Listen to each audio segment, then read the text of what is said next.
All right, guys. Bulavinaka, talafalava, malale, and kia ora, family. Welcome back to the Nesian Money Show. My name's Joe. That's my brother Izzy.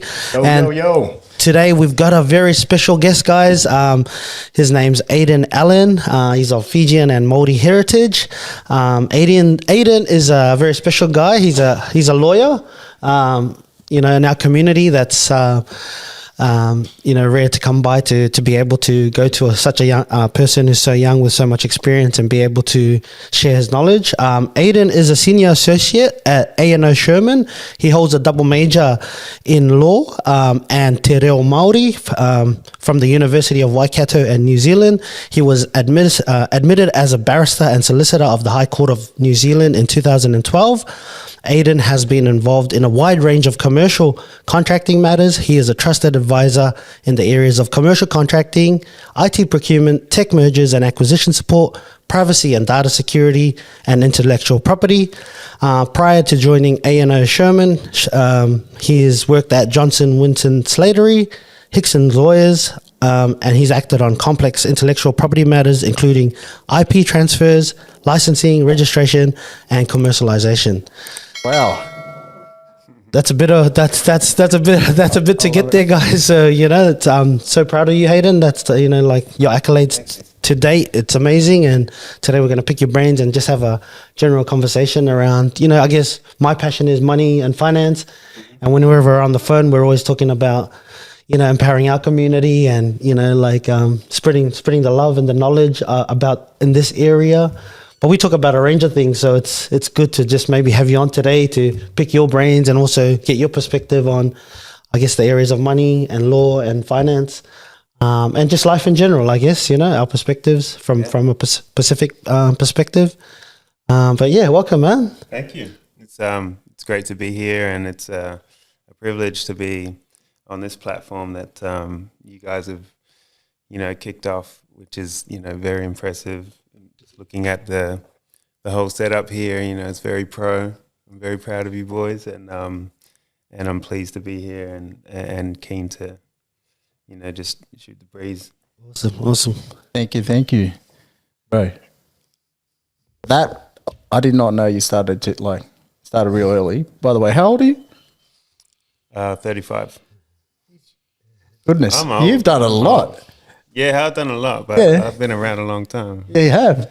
Right, tell us about my 40th. I want my 40th at this table. Oh, beautiful. We're having it here, brother. Don't worry. And then we'll take it to the next. Well, tell us about your early childhood. How did all this come around? Yeah, okay. Well, I was born in a small town called Aotearoa in New Zealand, and just a regular upbringing, really, except for the fact that my parents divorced when I was about 3 years old. So I never really knew what it was like to have my mum and dad in the same house. But we went, mainly living with mum and visiting dad.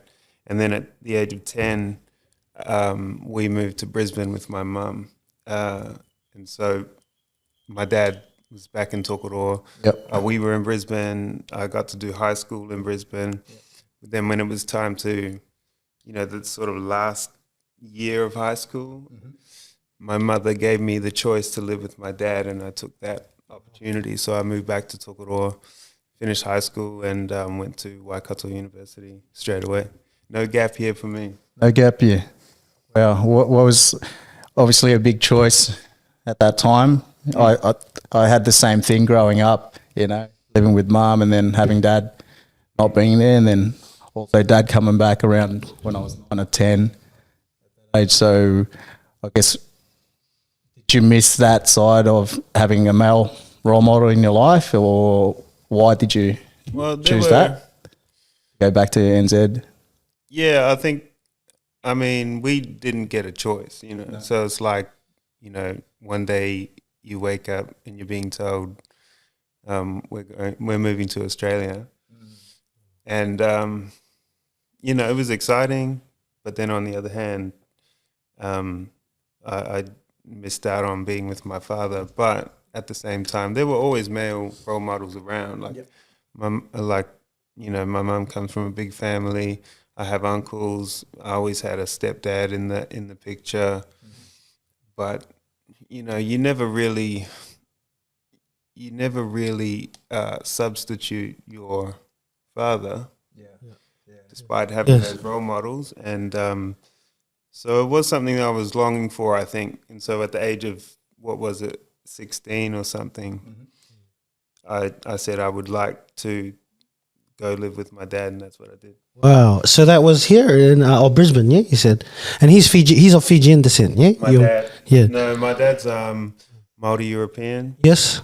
And my mother is Fijian European. Okay. So, Fijian, like, you know, the Yankee Fijians. yeah, the Scottish and the guys from The Americans, David Whippy and all. Whippies, yeah, the Whippies and the where does that Pickerings. story go back to? How does that side? Do you Your know mum's much side. about the history? Yeah. Yeah. Can you explain I that? know. Like, My mother. Well, my grandfather's a Campbell from Mba, and my grandmother is a Whippy from Levuka. Wow. So they married in Suva in 1956, I think. Yeah. And they went on to have 9 children together. My mother was somewhere in the middle. Yeah. But they lived in Fiji for a few years, and then they moved to Ponsonby in Auckland, and then settled in Tokoroa sometime around 1970 or something like that. Tokoroa was like an up and coming city. Like it's on the decline these days, but back in the day. is it hard over there? Like, I mean, childhood, was it rough or was it? For me? Or? Yeah. I don't think it was rough for me. I think that, especially for my mother's side, like, we got some really good values. Catholic family, but just, they were just very prim, proper. But I do come from a long line of, like, labourers. Yeah. And nobody was an academic. Nobody was trying to, go beyond in terms of education, go to tertiary, or, in any sort of significant way to do the bachelor's or master's and those types of things. It was always, so in terms of, a rough upbringing, I wouldn't say it was rough. Childhood in New Zealand's pretty good though, way. Like when you're young, right? You got your friends, you got your, like, Tokoroa would have been small too, right? So, Tokoroa, look, Tokoroa is a pretty bad place. Yeah. Like, there's Black Power gang members and little Crip gangs, and for us, it's probably normal. Like this is, I think I was talking about a few weeks ago. Like we grew up in Morocco, pretty violent place. If you go back now and you see all this stuff happening, but at that time it was very similar, just a different kind of violence. Normal. But it was just normal for us, right? Life. We didn't. Where? Marosco in Auckland. Oh yeah. So same deal. Yeah, you just normalize it. Like violence is normal, which is not normal, right? When you come to think about it now.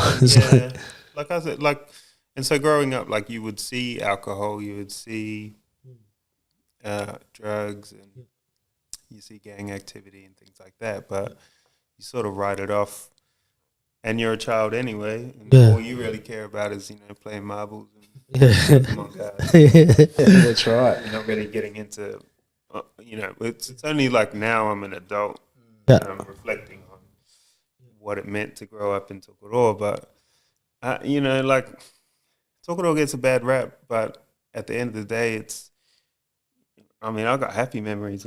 Yeah.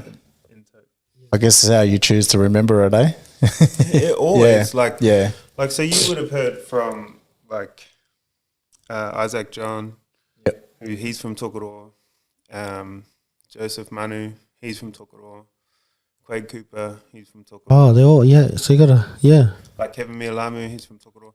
Like we got a whole lot of people that's, that grew up there. And what's in the water there, bro? They're all guns at whatever they're all doing, including you. I'm a different type of gun. So I really like, it is good, like, not to name drop or anything, but it is good to know that there's like a whole stack of alumni out of Tokoroa that can like there is something unique about that place. Yeah, special. Yeah. Shout out to Aotearoa. They say Tokes, right? Is that what they say? Toke. Toke, no S. Toke, no S. I might have to go for a sightseeing tour through there. Yeah. You're taking me. It'll be over in like 60 seconds. So we sort of crossed paths through one of your very close relatives, who's unfortunately sadly passed away in 2021, Jackson Campbell.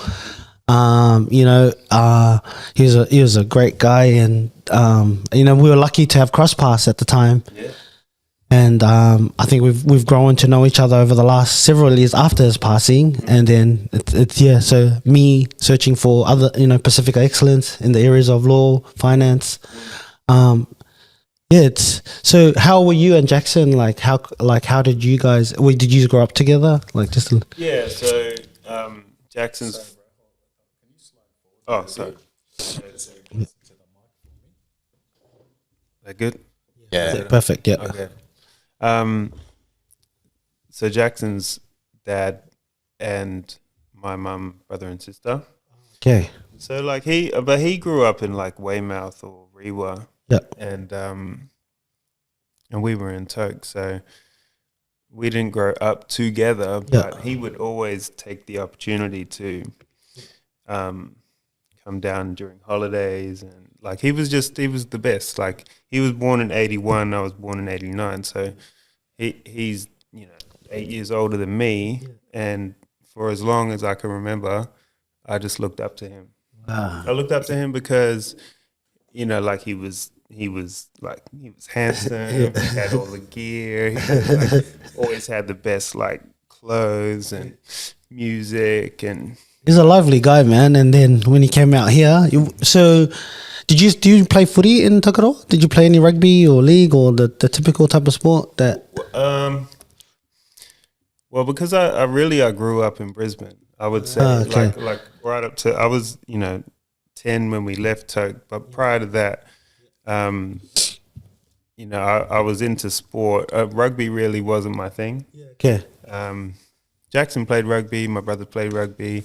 All my cousins like Cheyenne and Saxon, and my uncle Jonas actually represented Fiji in around about 94. So union is in the genes, but it wasn't for me. I was more like a baller. Yep. Or I loved athletics and things like that. Yeah. Yeah, but it's hard. Like when your family's got that pedigree, and it's it's not for me. Yeah, and it's good, man. That's what we want to see. The diversity, and you're creating your own path. I feel like sports is not the only thing that we should be known for. That's what this is what this platform is all about. I know there's so much talent in the community, in other areas, that we just need to share these stories and tell these stories. We give ourselves a hard time. Like I remember Jackson. I played rep basketball in Queensland. Yeah. And I remember talking about it with Jackson, and he was like, "Ugh, why aren't you playing rugby?" The pressure. And so we're just oh well, I've let the family down. Rep basketball is not good enough.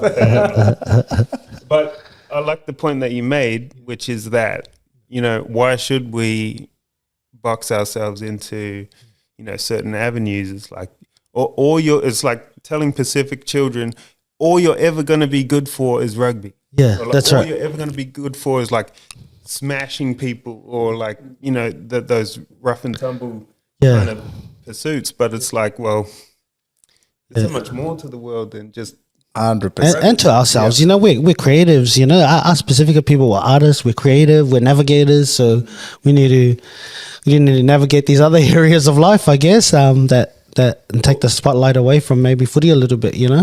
What about coding? What about software development? What about business acumen? What about finance? Yeah. What about, there's a whole massive world out there that we're not touching, and it's kind of our fault. Yeah. We need to be exposed to it as well growing up. I guess. See, would you be one of the first in your family to do law? Are you the first person to study law in your family? Yeah, I'm the first person in my family to go to law school. Wow. and one of the first to go to university. So, I mean, generation above me, my mother and her siblings, my dad, he had a smaller family, but university was not on the cards for them. It was you do school. Yep. You may finish, you may not. Yeah. But then you go into work, you go earn your check. Yeah. And that's life. You know, you get a mortgage, you meet someone, you have some kids. Yeah. That was life. That was the roadmap. Yeah. What I'm starting to discover is there are a lot of people from our backgrounds in certain occupations, in finance, in law, but we just don't know of them. We don't know who they are. I don't know what the reason is. You know, maybe it's a too hard basket to I don't know. Yeah, like why aren't there more people coming forward? I think they're starting to now with all the different platforms. People, I can see a lot more businesses on Facebook, on Marketplace. You know, like Pacifica people trying to do stuff in the business areas. Yeah, if you're out there, I'm going to find you. Yes, that's right. Yeah. I'll bring him here. But I think where was that passion for you and that drive? How'd you get that? And end up just going to uni, I guess. Yeah, for me, it was just about playing to my strengths. You know, I couldn't play rugby the same way that Quade could play rugby or my cousins could play rugby. But I could, academically, I could perform. Yep. You know, I could do the speeches, I could write the essays. And like I did have the support like of my family who they were just like, yeah, you do your thing. Like you play to your strengths and there's no one pathway that you have to take. But that was just, I was just, more into the intellectual and academic side, but it was like, I never really saw any other avenue. I was always going to university. Yeah, right. Yeah, nice. Yeah. I fell into it. Like I failed everything. I failed. What do we call it back in New Zealand? Bursary. I think I passed 2 subjects, but I got into AUT because I was a Pacific Islander. They gave me a bit of a concession to get in, and what's bursary? Bursary. It's like HSC here, yeah. Oh, so okay. HSC, yeah. So I didn't pass HSC, but I ended up going to uni and completing my degree. But I wanted to do something. I wanted to study. I just probably didn't apply myself at school. But yeah, like you were different to us. Yeah, my thing was rugby.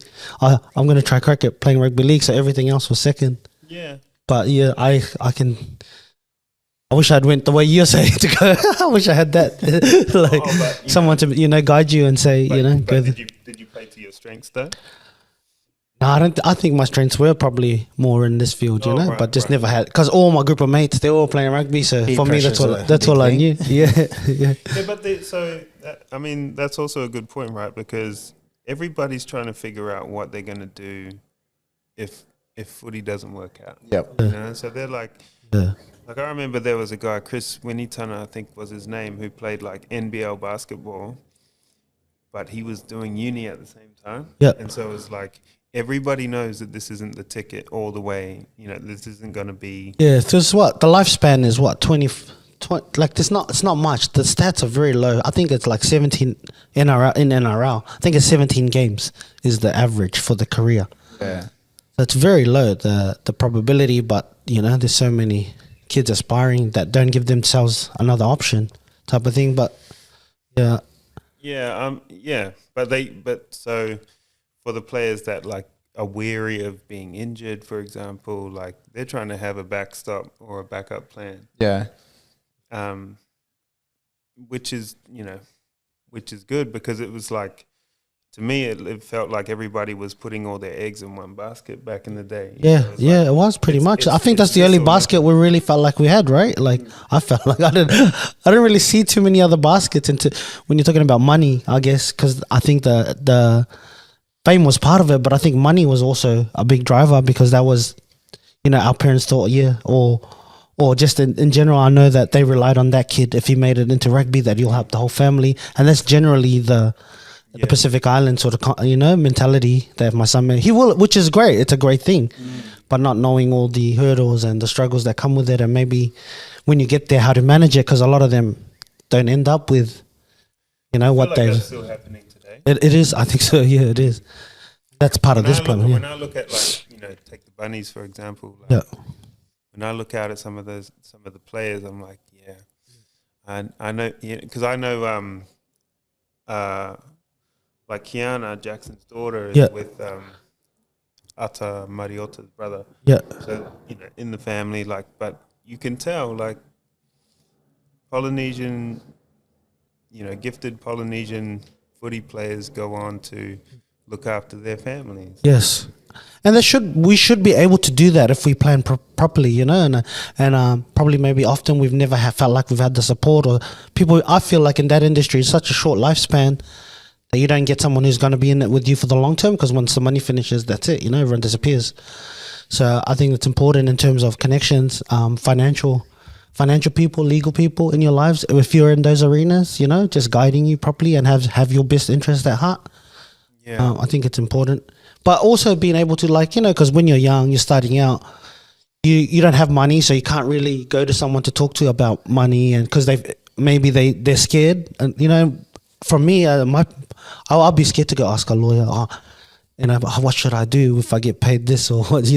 But just to have a normal conversation without feeling like I'm going to charge you, or you're going to be judged for asking me, or Yeah, I think maybe because in our community, there are certain professions where we treat that as, they're the high priest of that domain, and it's like, who am I to speak to a lawyer, or who am I to speak to a financial advisor, or mortgage broker, or what have you?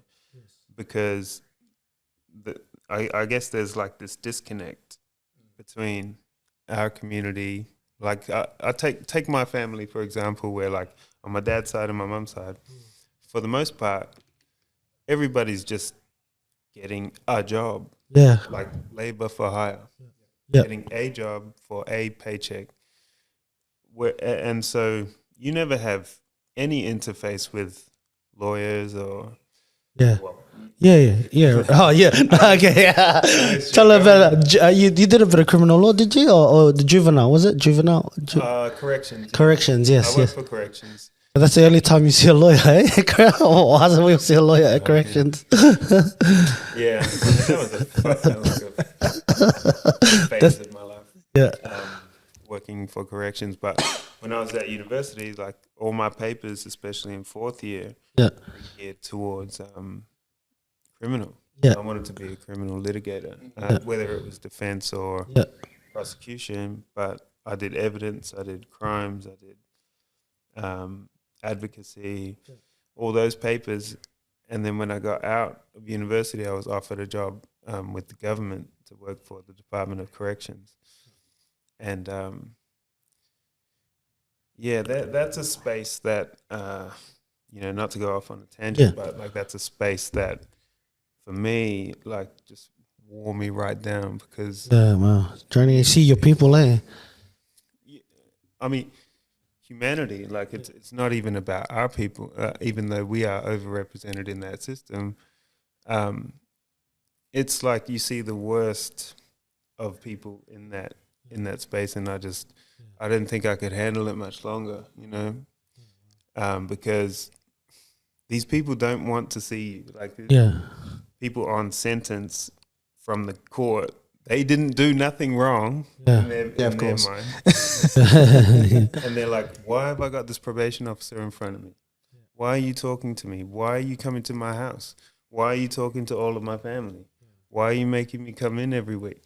Why are you giving me community service? Like, so it was just a negative environment from start. Like, somebody had to do it. Yeah, that's right.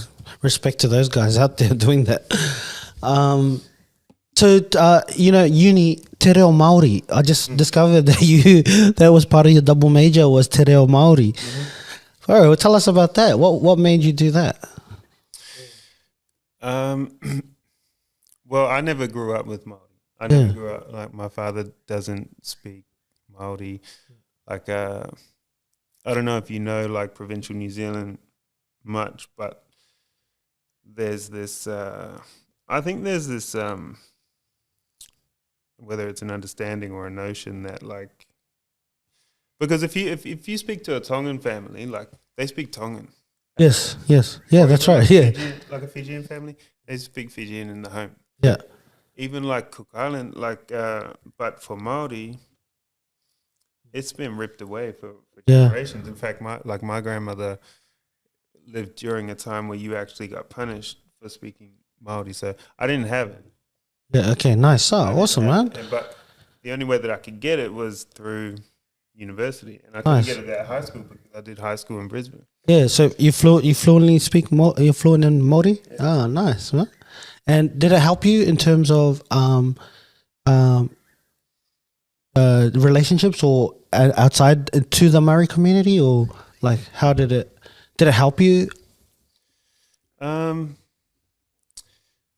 think one thing it did was it helped me reconnect with my Māori side, because like we're from Tokoroa, but that's not where my iwi is. That's not where my tribe is. Yeah. My tribe is actually like closer to Hamilton, and so we have the marae out there. All my extended family, they're all living out there, and it's easy to be disconnected.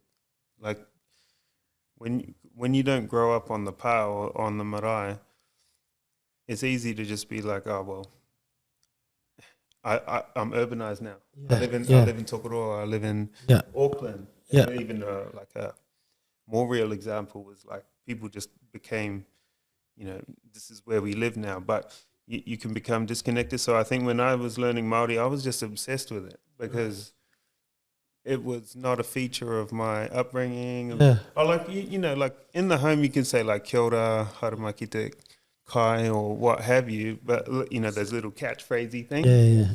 But that's not fluency. Yep. And so I got to the level where I was like speaking on marae, I was welcoming people. Oh, wow.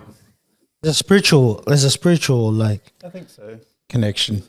Yeah, but that's the language of my ancestors. They were roaming around only 200 years ago.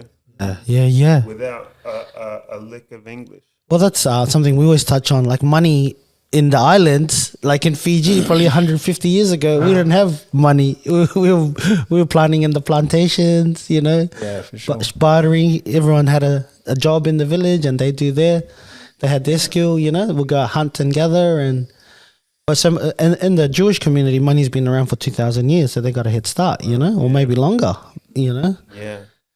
So when you speak about stuff like that, it's like. And then we bring it back to the context and this what we're trying to do in the platform. We're relatively young, our culture and our people in terms of, so genetically, that, I don't know, just the use of money or the way we interpret or the way we manage money, maybe it's relative to that, how young it is to our community. Yeah, I think of it, like, talk about the Māori community plus the Fijian community just being shoved into a Western ideology of money management. Yeah. Like, of course we're going to make some mistakes. It's not our system. Yeah, that's right. But, it's our system now. Yes. Like there's no excuses now, especially for like my son and like our kids. I think it's a good system, me personally. I think it's a good system. We just need to maybe... adapt to it in a way that we be open to learning. I guess why do we all come here from the islands, and what education, better lifestyle, schooling for our kids, Well, that's a good point, because what does it mean to be Fijian in 2024? And I've had like periods of time where I'm like questioning my own Fijianness.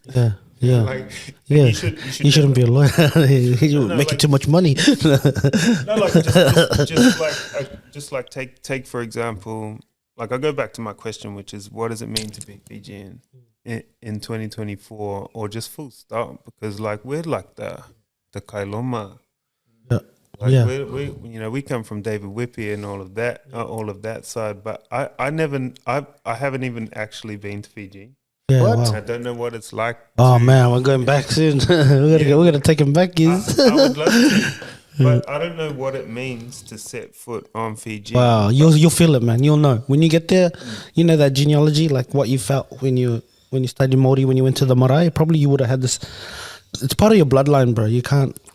It's something hard to deny, ignore when you touch the soil. It's just part of you. But I like that. Like I like the thought of that because, you know, I grew up in New Zealand. Plus, I was raised in Australia. Yeah. You know, where's my Fijianness? You know, I sort of take a look in the mirror metaphorically every now and then and think, oh, bro, you gotta go. You have to go. I think that might be the last one of the one of the parts to the puzzle, man. Yeah, I think so. Yeah. But and I think Jackson did it. I seen the photos. He went back and he was full. Yeah, he went to Koro. Yeah, he did the whole ceremonial, spiritual experience. Wow. So that was good. Like he got to do it. Yeah. I have not done it. Yeah, it's good that you're putting it out there now. So yeah, bro. One of the aunties, the Whippies, Finny Whippies and Campbells and Killards and Vitti watching. Come get your boy, man. That's right. But I mean, it's like there's also this thing where I don't know if you know, but like even in the Māori community, like Māori people say to other Māori people, "Oh, are you really Māori? Oh, you wow. don't eat oysters and you don't eat mussels and you don't eat pawa and you don't, and there's like identity crisis going on." So I think sometimes it's funny because you've moved away from, say, for me from Fiji, you've moved away from there, right? When you get here, oh, you're a Fijian, right? Always, you're not Aussie or anything, but then when you go back home, he's Aussie. I was like, he's Aussie. Mate, I look like you. What are you talking about? But then I come here like, mate, I sound like you. What are you talking about? I can smell you, brother. He's Australian. Try to dress up in your rags. But Izzy has like the most hardcore Aussie accent. He does, man. Him and his brother. Nah, mate, no, don't. It's true. I think he's Australian when I look at him. No, so that's what I'm getting at, right? Like, if people are going to keep attacking your Māoritanga or your Fijianness by saying, you're not Māori unless you do X, or you're not Fijian.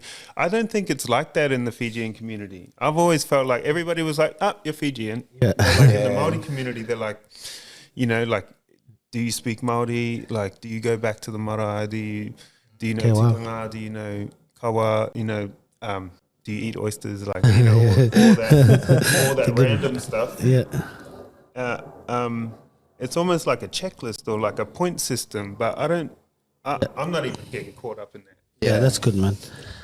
Right, as long as you know within yourself where you're from, then you got nothing to worry about. But how come Fijians aren't so precious about all of that? I think it's the water, eh? Is it what's in the water? No, what do you? Fiji water. Fiji water. I think it's the Fiji water, man. Nah, I think we're a bit more laid back. I do feel that we're laid back, but I don't know how to. Yeah. Well, your family. Once you're family, like you're always family, and it doesn't matter. You don't even have to be part of the family if you're Fijian and you're around. Because when you're in the village, right? Like if you look at it this way, in the village, and you're having dinner, you're about to sit down and have a meal, and someone's literally walking past the house, just yell out, "Hey, my kana!" Yeah. And they'll be like, "Oh, no, I'm just, my kana, come eat." And then sometimes they'll just do a right turn, just like, "Oh, yep, like, come in, come have a feed," and then take. And you don't know them from a barrister. Oh, you might know them, you might not. It could be a neighbour, could be someone from down the street, whatever, and it's sort of just inviting, I'll tell you what happens in the Māori community sometimes. It's like if you're light skinned, wow, you can get there can be, I won't paint everybody with the same broad brush, but there can be some little stigma going down around like how you're light skinned and like, are you really, I think you'd get that with Aboriginals as well here, right? That'll be the same with the European Aboriginals and the mixed blood. That's just probably in every culture, hey? Culture, bro. Do they do that in the Fijian community? Mate, I think I think they like the mixed guys better. I think you're more respected. My cousins, Ashton and Tarek and Corbin, like they all the league boys, eh? The league boys. Yeah. So they played. All three of them played for Fiji, right? Yes. but they don't look like Yeah. No, some they're- of the other players. yeah. And I was just sort of, what I was talking about earlier was like, if there's, I don't want people to get caught up in a system where there's like a lack of acceptance. It's like, Yeah. if it's in your bloodline, Yeah.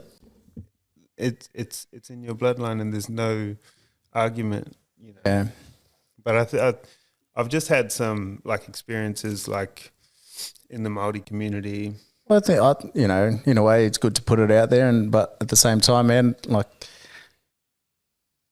if people, I think people will just they're just jealous, like, in a way, but also you just got to learn to love and just move on. If people don't accept you, then it's all Yeah, so crack on. So yeah, I guess you've had you had a bit of exposure to Australia. You went back to New Zealand to study, and then you made the move back over to Sydney after that. After you graduated, or you worked in a few companies in New Zealand. I've only been in Sydney since 2019. Oh, okay. I was working in Auckland prior to moving here. Yes. At a law firm there, and then I just made the jump. It was either everybody in Auckland makes the jump, whether it's to Sydney or to London Really? or the States. No, I'm one of those guys, but I did it a long time ago. But now I feel like there's Kiwis coming across every week. Like there are so many Kiwis. The stats are quite big, right? Yeah, Of the amount. Why is that? Why is everybody moving across? I have a lot of thoughts on this. I think, standard of living is one, job opportunities and just broadening your horizons generally. I think we were one of, we moved in 1999 to Brisbane, and it felt like chalk and cheese, we were going from small town New Zealand to southeast Queensland, where, there's a whole lot more going on, really. Yeah. It's like, I actually think it's getting pretty bad in some respects back in New Zealand, like with I heard, man, cost of living is pretty bad. The housing in Auckland is pretty bad, apparently. So the rich are getting richer, and basically the poor are getting poor. And when we were talking about earlier, our families, basically most of them working in, labor sort of type jobs. I think it's changing. I've seen a lot more like people in politics, brown faces, and government jobs, but the gap, it does seem larger when you go there, the poverty gap. Yeah, I think so, and I just think there's no domain that we have not touched now. You know, like we're in politics. Yeah. We're in management. We're in business. Yeah. We're in startups. We're lawyers. Yeah. We're academics. We're judges. We're policemen and women. We're touching every domain now, and so it's like I actually believe that there's no. I don't know. What are your thoughts on whether there's actually a barrier to entry into things outside of what we've been, sort of typically or traditionally? I must be, because either that or I don't think it, for me, like, been watching, Australia, I don't think it is as bad. Like, if you want to get somewhere, like, they don't look at you as different anymore. As long as you can do the work, do the job, and to actually just turn up and put in 110%. Yeah. Yeah, even like university, right? Like, it used to be sort of reserved for a sort of a certain gifted sector of the community. But now it's like there's opportunities everywhere. Yeah, if you don't get to go to like Otago University, well, then you get to go to, whatever else, University online. University online. That's right. But this I don't know. My perception is that there are no barriers to entry into tertiary education or any other field. If you're obsessed and you're passionate, you'll make it happen, and the universe will get out of your way. But I don't think we've seen it come into the top tier positions now. Like into the big companies as CEOs and as Yeah, you're right. You know, bank executives and that. I don't see any Pacific Island bank executives, you know, on boards of any, but not personally. Well, not yet. Yeah, not yet. That's what I'm saying. So in terms of it coming through, or Well, if there are, they're not. We don't really know about them, you know. They maybe just choose not to. It's a big drive, right? Like diversity, equity, and inclusion is like at every level. Take like a law firm structure, for example, where there's a partnership, and traditionally it was like, you know what they look like, you know what gender they are. Yeah. But then it shifted to like, you know, more women in more women in sort of management roles, executive roles, and just having that sort of, you know, let's start with the sort of gender diversity, so that you get the diversity of thought as well. But you're right. Like if you take the big four banks, who are the CEOs? I don't think they're Fijian. Or Pacific Islander. Yeah. Well, if you've been to Fiji though for a holiday, it could be a Fijian. Yeah. Yeah. But is that like sometimes I double click on that one because is it because like, you know, like when people used to say back in the day, because I first started university in 2007, and people used to say, "Oh, how come there are not many Māori law students or Pacific Island law Even students?" then, 2007.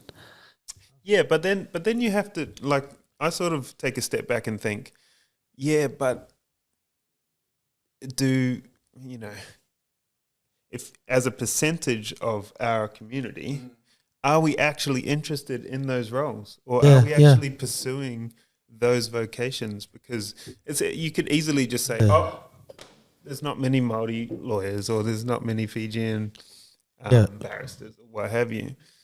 But is it from lack of trying, or is it from lack of passion, or lack of seeing someone in that position? Yeah, maybe like, I think that's what it is. Aidan's doing it. Why can't I do it? Yeah, you know. Yeah, you sort of kick down the door, and you know, and people can start to see that. And but do people really think? Do people what's your view on? Do people really think that there are barriers to anything that they want to do? I think sometimes not seeing someone who sort of looks like us or is familiar to us in a certain position, it's like, oh, I could never do that. A lot of self-doubt, self-belief, just growing up as a kid. So if you never see that, you're not going to want to do it. Yeah. Like, oh, that's not I'm not even allowed in that room type thing. Yeah. And I think that might be the beauty of, like, me having moved to Brisbane. Yeah. Just the aperture just went. The world so opened, much, so much wider. Well, it's getting out of your comfort zone and going, you know, and that's it. So sometimes you have to actually just leave the community or get out of the house to go and see the world, to be like, oh, everyone's doing something different there. Why can't I do that? And I have the ability. Yeah, but that's how I can say, like, you know, in the village, everyone's asking you, you know, their perception of us is there's a lot of money. I think it's changing now. I think they're starting to see, like, how we live here. We go to work every day, we wake up early, we're back late. I think they can see that on TikTok when they open up their phone. Yeah, but I feel like got a phone in the village now. Like what you're talking about, the world, you know, like they're saying that, you know, I'll just send us some money, you know, we got send us some clothes, but they've never been here and experienced it and done it, and they've never been walked their shoes, so they. Yeah. You know, but when you go back, then you realize, like, when they do come on holiday and they live the life a little bit, they're like, oh yeah, these guys, I prefer back here. You know? And that's it, just opening up your eyes and seeing someone different neighbourhood and different things. And then you get to go back. I guess you go back to New Zealand and be like, gosh. Yeah, but it's a global, you know, you know, globalization and technology is really making all of that, like. So when I going back to my point about barriers to entry, right? So maybe in 1999 we didn't have smartphones and you know, all these applications, TikTok and all of that, to expose us to certain things. So it was just by virtue of actually just being in Brisbane, which is a bigger city with a lot more activity, a lot more commerce, a lot more, you know, sort of higher education. better infrastructure, all of that. And it's just firsthand experience. And then it sort of taught me, like, and I imagine it's true for others. Like, I honestly thought, like, sky's the limit. Yeah, wow. I honestly thought, like... That's how I felt when I came here, to be honest. Straight after graduating uni, came here, similar thing. And I'm like, whoa, so much opportunity here. I never ever thought that there was something I couldn't do if I wanted to do it. And like that's why it sort of doesn't compute with me when there's a notion that somebody would say to themselves, I would, but it's not for me. It's sort of, it's not accessible to me. Yeah. I just don't. I think you're unique in that sense. I feel like you're one of the unique ones. I think from Izzy's point, I think we do see we're looking for that person, right? We don't see these people, so we don't have we can't nothing to relate to. As a kid growing up, say take for example the Panthers, go back to footy type thing. Like a lot of those kids coming through playing footy, they see that's all they're seeing. Yeah, that's advertised out there in the community, right? They're all aspiring to what they see. There's a little like the All Blacks culture. Yeah, that's right. Back in New that's Zealand. That's successful. I want to be like them. So we've got a law firm, and there's 10 of us black guys there running the law firm. But even that whole All Blacks thing, like growing up, it was like, if you want to be an All Black, you got to eat the Sweet Bix and that's what we're saying. Shoes, and it's like everything is built around being an All Black, but it's like, well, what if it's a very small percentage. It's a 1% chance, maybe, for all these kids. But everybody's putting all their eggs in that All Black basket. True. We're going to take it up. Yeah. Why can't we just diversify? Like that's what. It was just so bad in New Zealand. Like, I'm not sure if you're aware, but like it was just all you saw all the time. It's like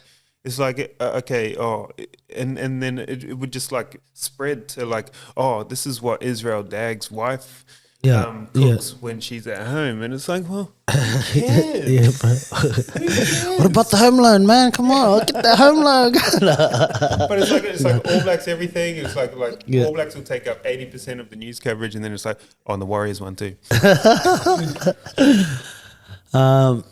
So. Well, in terms of what does A&O Shearman do, the law firm that you work for right now? Well, so they're a global law firm? Yeah, so it's a new merger.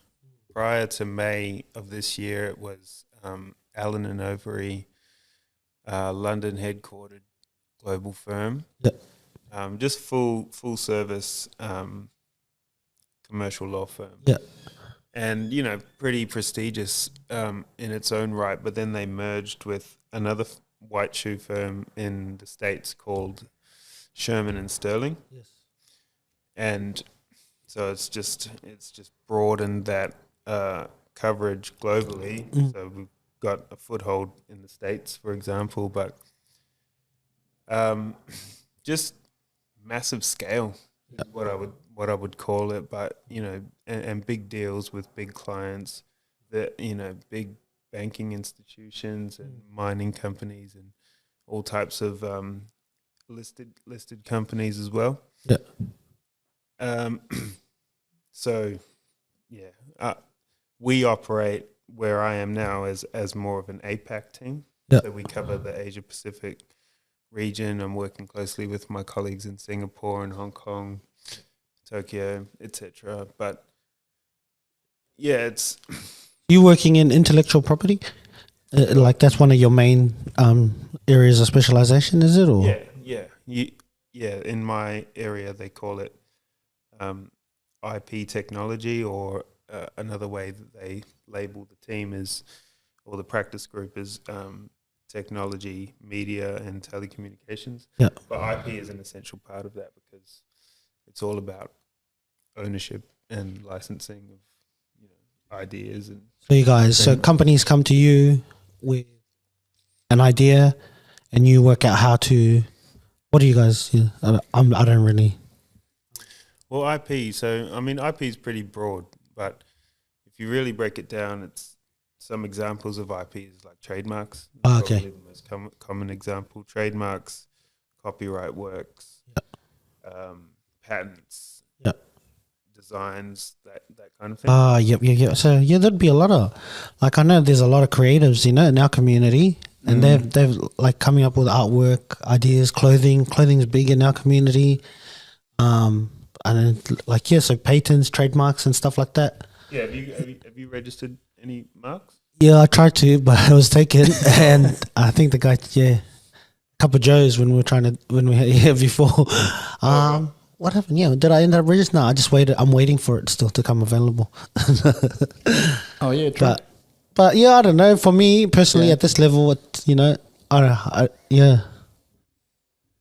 was an experience. But yeah, you could go more, man. It could go up to millions, thousands, for the registration. Like, what sort of clients are you guys dealing with in terms of like scale? Yeah, so we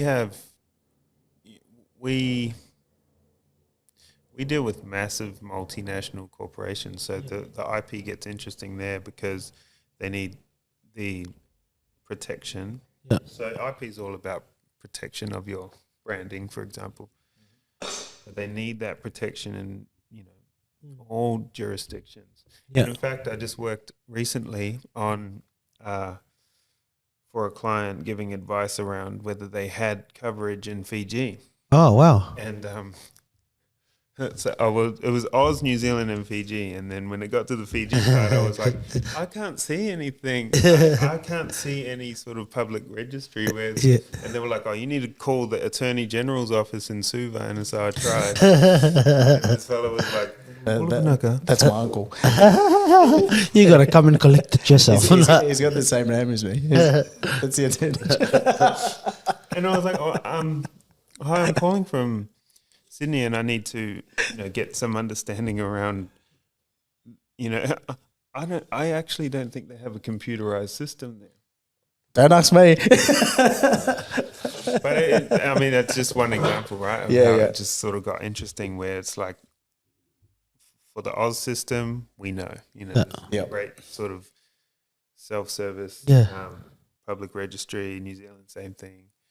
And then in the South Pacific, sometimes it's pretty rudimentary. But maybe you should get over there and sort it out. I'm looking forward to my my first time. That's my line, mate. No.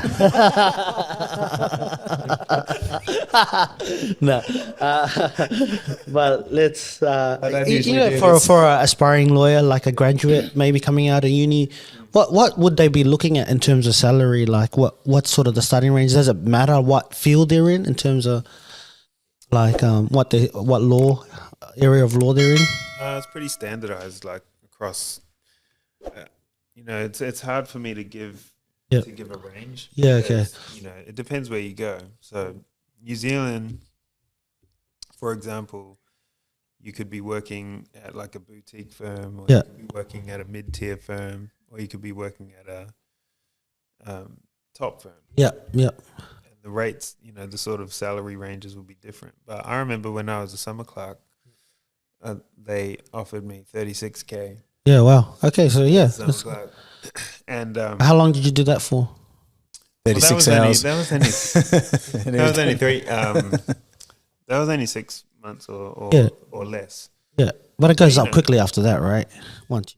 It does, but it's sort of an example of me having to hop off one ladder in order to climb another one, but starting right at the bottom, like 36K. I mean, you've had dinners that cost more. But okay. So, but I guess it's important to start somewhere, right? Like for somebody like myself, I did a degree in HR and international business, and I ended up working at a factory because they were paying me. They were offering 30K, so I decided to work in a factory instead of go work where I had studied for 4 years for. But in hindsight, I should have taken that 30K job because the next year I know I would have been on double that. It's hard, though. And it's sort of depends on your situation. Yeah, but it's sort of the reason that I took the government job. Like they sort of headhunted me when I was a graduate. Yeah. and it was the difference between, you know, taking some provincial law firm gig that was paying, you know, relatively peanuts. Yeah. And I had a son, and like, it was just about me, you know, making that call. Like, but you know, with the luxury of hindsight, I don't even know if I would have done anything differently. Yeah. But like every law graduate, so all the law graduates out there, when you come out of university, you're going to be faced with a decision, you know, like a fork in the road. Do you tough it out at sort of low rates, or do you take a job that's going to cover your burn rate a little better? I don't know. Yeah. But if you've got no experience, right, you gotta sort of just get in there, right? Get amongst it. With Yeah, that's right. finishing your uni over there, when you moved here to Australia, did you have to do another like No. They recognize the same qualifications, yeah? Yeah, yeah? 'Cause sometimes they don't with some courses and some degrees. Yeah, that's But, that's pretty. It's pretty standardized. Between yeah. There's like a Trans-Tasman mutual recognition something. New Zealand and Australia are pretty similar in all the laws and benefits that we get. Wasn't New Zealand a part of the colony of Australia anyway back in the days? They're gonna try to colonize it, I think, soon, because the way New Zealand's going, they might need the Australian currency. I don't know. I've heard. I don't know. I'm a conspiracy theorist. I've heard New Zealand and Australia become one country one day, but I don't know. Yeah. No, I think it was part of the colony. Part of the thing. So, Yeah. but anyway, sorry. Back to here's me on a red herring. Yeah. So about the Trans-Tasman. Yeah. So Yeah. there's no dramas if you study in NZ, you do your law degree there. You can come and work here. That's no drama. Do you come across many Pacific Island lawyers in like what at work here in Australia? Like, do you ever cross paths with any? No, Really? not one. Wow. I haven't. Yeah. Okay. They would be out there, guys. If you're out there, please come and talk on the show, please. Self-taught at Tell your Silverwater? journey. No? No? Okay, no. Sorry about it. But I mean, yeah. So like, I'm working for a pretty big Yeah. global Yeah. law firm, and What's the on the horizon for future? What are your future sort of aspirations? I think we were talking you're associate right now, so partner is the goal usually after associate, is it or? that's right. Yeah. I think that I'm built for private practice. Yeah. I don't- Okay. I don't know that I would go in-house, which means being a lawyer inside of a company that's called in-house legal counsel. Yeah. Okay. And, you know, that can be a little more flexible. Hours can be a little more bearable.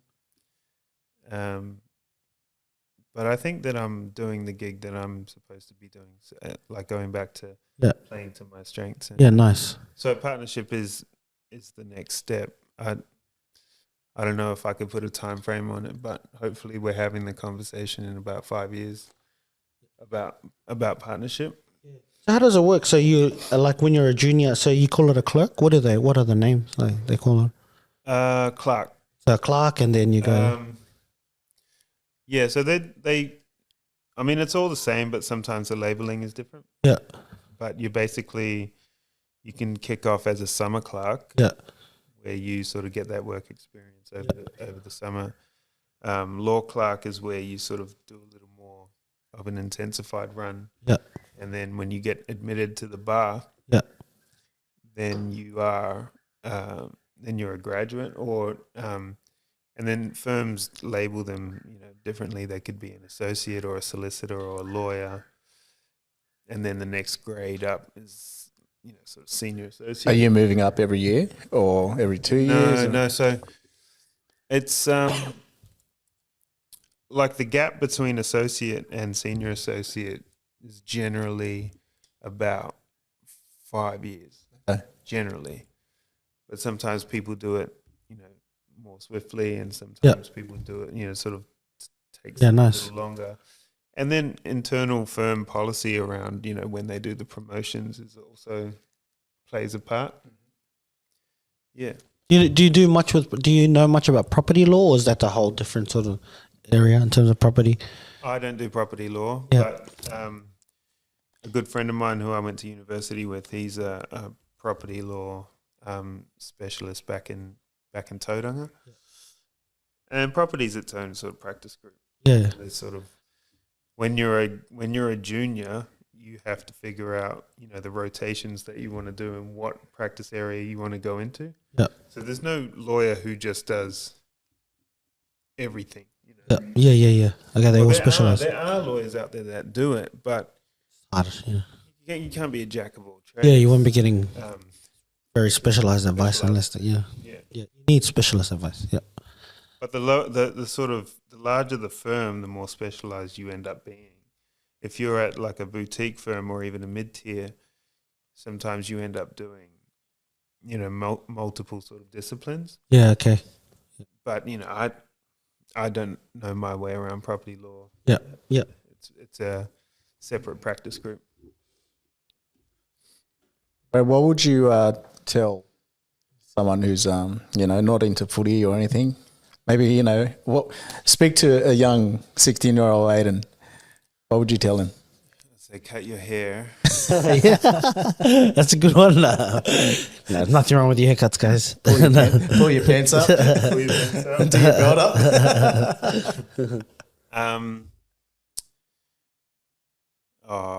I don't know that I would have much to say other than, you know, it all comes from hard work. Yeah. You know, it comes from hard work and organization and ranking your priorities and making sacrifices and having some self-discipline. But at the same time, I think it's true for me that I also had to figure out at that age, like, you're still figuring out who you are. Yep. Yeah, wow. And that can be hard because your success comes from your confidence and your self-esteem and your ability to be yourself. But if you haven't figured that out, then success can be a little more elusive. So to anybody, now I don't want to come off like, you know, I've got the answer, teach you, but those would be my sort of key points, is that you can have everything you want if you're willing to work hard, and if you're willing to, you know, sort of rank your priorities, make some sacrifices, build your support networks around you, and really take advantage of the people that are trying to sort of nudge you in the right direction. Yeah. Awesome, man. Great.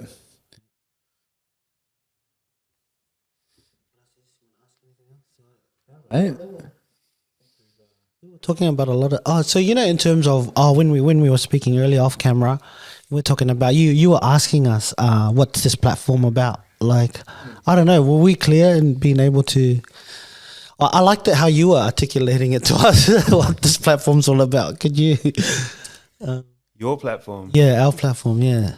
Well, why don't you tell us? Like, I really like, because you know, I want to see if it's clear, like, or if it's easy for you to understand what we're trying to do. Well, like, I'll tell you what I understand this platform to be, and you can correct me if I'm wrong. Okay.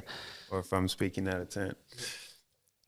So this is about educating our community on finance matters with the backdrop of not having that education, and not having that education as a sort of taken for granted.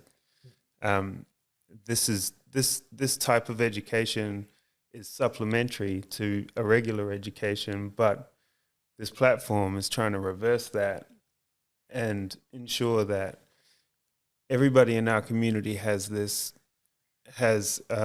financial education, and having these conversations, socializing those messages, so that it's not so hidden from us, and so that we can implement that, you know, in our lives without speaking to the high priest on. Yes, I like the finance. term that you use. High priest is very. It's very like we can relate to that. You know, when you're talking about the village structure or the community structure, the high priest. Whole hierarchy thing, you know. It's like you're just know your But place, know where you are. You can't sort of talk But out you of are turn. I mean, like you are an expert, though, right? Yes, yeah, I am in like home loans and you know mostly home loans and mortgages, but yeah, for me it's about empowering our community. I feel like it's a good starting point is just to have the conversation and maybe having people we can trust in our community to go to, because I think we were talking to Mark the other day, and he who do you go to for financial advice? Your brother or your cousin or who had never done anything like what you're asking them for advice for, and then you often then you know like start not trusting people because you've been getting advice from the wrong places type of thing. Yeah. You know, so it's sort of like Can I tell you what I've been doing like more frequently lately? Is that I've just been admitting when I don't know something. yes, I think Like, that's important. I love saying to myself, I don't know, and I'm not the expert, so I'm going to bring the experts in. Yeah, And so that would be like, you know, I've started really getting, I don't know if you would call it organized but just getting serious about all of these sort of frameworks and all of these systems and processes in our lives, Yes. our financial lives, yeah, that I knew nothing about growing up. yeah. Like, Yeah, it's funny to me when sometimes a lawyer or a doctor or a nurse comes to me and they're asking me about finance, and I feel like these guys are the smartest guys on earth, and they're like, can I get this home loan, or can you tell me about this loan, or how do I do this? And it's weird. I feel like they're smart, but they don't know about home loans, you know? So it's a little like, yeah. it's interesting. It's not the, yeah. Yeah, it's not the area of just it's not the area of They can't be the expertise. expert in everything. Yeah. You know? So, like I only, this is really, you know, irresponsible of me, but I've only started to get my will together and my you know, power of attorney and those types of documents that are just. Oh, and that's But I think that's really important. That's normal though. Like I know, not everyone has it. No, I know, you know? but it's like no, but okay. So take this example. Jackson passed away in 2021 without a will. Yep. You would think that me and my brothers and Yeah. my family would be racing to get a will done, prepared, and you know, just tuck it away and it's all good. Yeah. We haven't. I haven't. No, I've got a will. I've got a will. Yeah, But but it's it's like- like I no feel one like thinks like that though. If we No, were- no, yeah, we don't. But for my friends, all my Caucasian friends, Yeah. these are just like Normal stuff. Of Yeah, course you have. yeah. Of course, you have I a had to do a will just Yeah. being in the army, right? Yeah, So oh, you're wow. like, yeah, write down your will just in case anything happens, and you're like power of attorney and whatever But else. like every one of those processes, right? Like tax returns.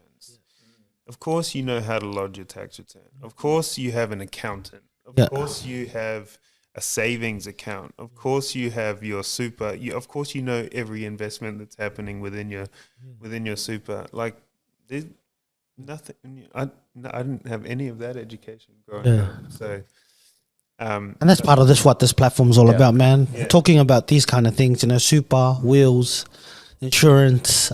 Wills important. I think a lot of families out there have properties that they own. They don't understand that if they die or something happens to them, if they don't have a will, that property goes to the estate, right? To the government, right? Is that right? Aidan? How does it work if you don't have a will? If you die, you own assets. You have, say, just property, just to be like you own your house. Yep. You don't have a will, and the house is in your name. What happens? I think it works by. I think there's sort of a legal passage. Yeah. So it will pass to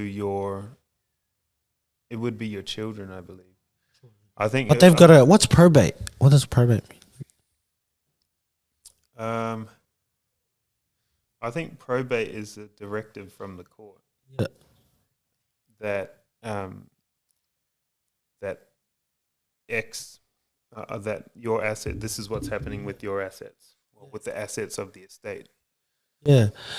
I think if you don't have a will, it goes to the government to then you have to go through a legal process to get it, and it could be costly, and they'll take it from. And that's where all the infighting with the family members and everything happens. Yeah, There's no yeah, will. that's right. And if you have a will, it'll be simple, you know. It'll Yeah. be easily directed. But it is didn't one of know those that. things we need to get probably a will specialist. I think the reason why we don't have it is because we're young, we're not thinking about it. Yeah. It's not. But don't get me wrong, especially in our community, there's a lot of us that die young. Yes, that's right. From anything, you know. So there's a lot of the health issues out there, and Yeah. Bro, you never know. no, But it's funny because, like I was saying before, like Jackson passed away Ah. at 39. My sister passed away at 39. really young. Jeez. Yeah, that's why I got 39 tatted on my arm. But you would think that we would spring into action on that basis, right? True. Only this year Yeah. did I get my heart checked. Yeah, wow. I got the it's called Angiogram? Yeah. CT coronary angiogram. Yeah. And You're it was- good? and it was actually sweet as like a low calcium score or like a 0 calcium score, something like that. But why didn't I do that in 2021? You know, it's kind of ironic, you know. Yeah. We acknowledge that people pass away early, but we're not springing into action and doing all of those things. Yeah. That's interesting because that's another thing. Like we'd insure our car, but we wouldn't insure our lives, you know? The thing that takes us to work every day and earns the income. But those things, right? Like in insurances, I had no education around health insurance and just, you know, these are basic things that we're sort of arriving at as these special bells and whistles. They're just normal standard. Not. Yeah. They're just stock standard things that we should be thinking about. Yeah. And my son is going to know, like, Yeah. no, my son is going to know. These are the things that you need to have in place in order to be, you know, to be serious and responsible and mature when it comes to your affairs, you know, financial or legal or otherwise. Thanks, bro. I'm going to go get a checkup. 100%. I've been talking You have about to, it, bro. yeah, you gotta, Like, bro. my missus has been on to me. She's a dietitian. She's like, you need to go get checked. You need to get... And I'm like, yeah. And just when I find the time, but it's just... I think after Jackson's thing, a lot of us when they got checked, and Jackson passed So, away. like a lot of things, like given our genetic background, Yeah. there are things that we might want to keep a close eye on, like cholesterol and those types of things. Yep. But, you know, blood tests. Like we were allergic to doctors. When I was growing up, we never got to sit with, like, my mum was just like, oh, well, I guess you're staying home. For 2 weeks. Nah. I think something's wrong with you. We might get a doctor. Nah. Bro, village medicine, don't get me wrong. Your leg's broken, let me massage it. Yeah, but I used to be so scared to go to doctors when I was growing up. Yeah. But, you know, it's sort of university also for the people out there that are thinking about tertiary education, like, you know, the sort of elder statesmen of my time was sort of telling me, you know, make sure that when I graduated, they were saying, okay, now can you make sure that you send the message out to everybody that's on the cusp of finishing high school that tertiary education, university, college education should be considered the natural progression from high school. It shouldn't be this sort of point in time where you're just like, oh, I'm weighing up, you know, what I'm up to. So I'm a big advocate for, you know, taking that next step into university. No gap. Just you know, pull your socks up and get in there. But the reason I place so much value on university for, you know, one of the reasons is that it exposes you to different ideas. But different people with different backgrounds. And so what we were talking about earlier, how certain things, processes and documents are just like automatic. Yeah, I agree, man. Because there's so much flout on or clout against unis online, and social media, because everyone's chasing the quick money, the Instagram stories, and they say the rich dad, poor dad stories. But it is true. But university is still a good avenue to go down and to learn, and to get experience and knowledge, I guess. I reckon get in there early, because I'm trying to do uni online. Yeah. Oh my God, I'm not an online person. Yeah. I'm more face to face. Yeah, I'm like, Yeah. So it does have value. So I think we do need to. Yeah, I like it how you just explained it. It has my value. friend, like one of my best friends from university is he's part Singaporean, part Kiwi, and his father was a professor of finance. Wow. At Massey. And his mother also worked at the university, but he was an expert in his field. So his father would travel all across APAC, for example. Yeah. And you could tell when, like, with my friend, you could just tell that he had that education, just everything just locked down. Like, he's already bought his house. He's just super duper responsible. Business acumen. He's pretty astute. And he dragged me kicking and screaming through some of my papers at university. Actually, like, I have to give a shout out to my mate. Had I not met him, That's it's important, the people you have around you, the groups. but because he was built for that, he was built for It's easy for him. university environment, and I wasn't. Yeah. I wasn't. So my it's not really a confession, but like after first year, I actually took a year off. Yeah. Because I had racked up so much debt. Yeah. In that Yeah. year. I think I was getting like $150 a week, something like that, for all of 2007. And I couldn't handle that sort of hovering on the poverty line. When you're trying to.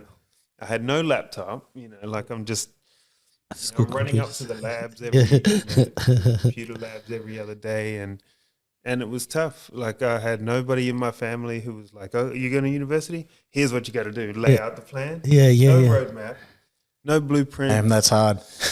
And and so I took a year off just to go move to Perth with my mum and and get a job and just save up. So I just saved that whole year, 2009, back into it. Oh, beautiful, man. There's a resilience, brother. Hard work. That's where your hard work comes from. But this is all to say that it's hard. It's like, I would love to tell you it's going to be easy, but it's really hard. But it's also the most rewarding thing too, is pushing through those periods of adversity. 100%. On that note, man, I'd love to maybe. Oh, it is. That's it. This chat, we could keep chatting forever, man. And I think we got to do a few more chats, like in the future. I guess as we become more comfortable and when we become more professional, profitable, all the rest of it. Efficient. But this is it, man. Like, that's why we're doing it, to connect people. Yes. Show people. And thank you for being here today. Appreciate you. No, I appreciate you guys. Thank you for sharing your story. And, man, if you're out there, you want to become a lawyer, hit them up. work hard. Work hard. And if you have any questions. right here. Yeah, there you go. Thank you so much. Thanks, Aidan. Cheers, bro.